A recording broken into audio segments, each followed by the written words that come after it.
Ủa mày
máy.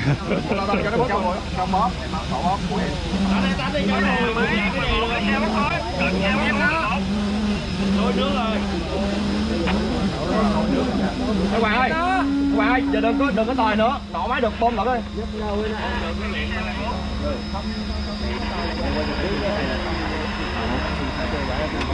Xe thở à.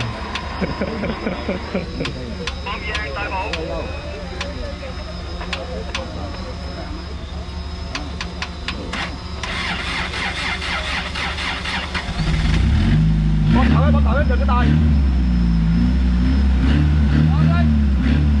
Đừng tòi nhá, đừng có tòi nhá. 4 ra nữa cùng ra đây.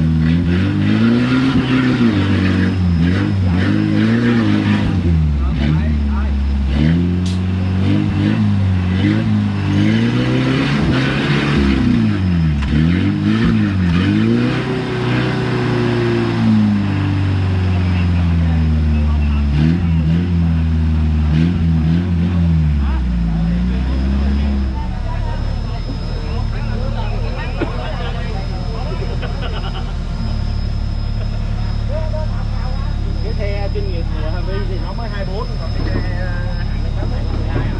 Đi đi. Ai mà nó nói bọn hay làm nó mà. Pha này cũng gay cấn đấy bạn. Và kiểu Một pha kinh điển của giải đua lần này. Thắng ơi. Thắng ơi.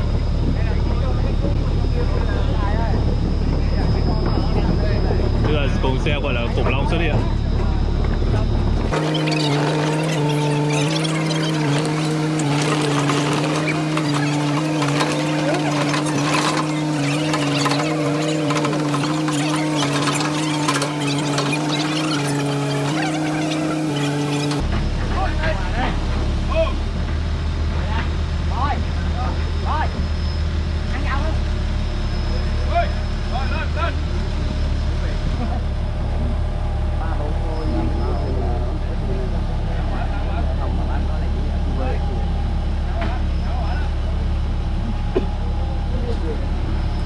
Gấp gầu vô, vuốt gầu. Nó không quá nào đạt đâu, mình kêu đó nó đừng buông cái đất nào cũng nữa.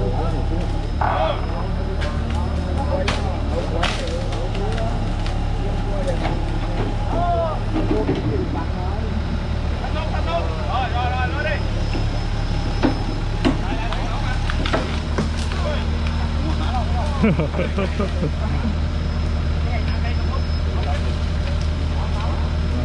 Ngụy trang luôn không ạ?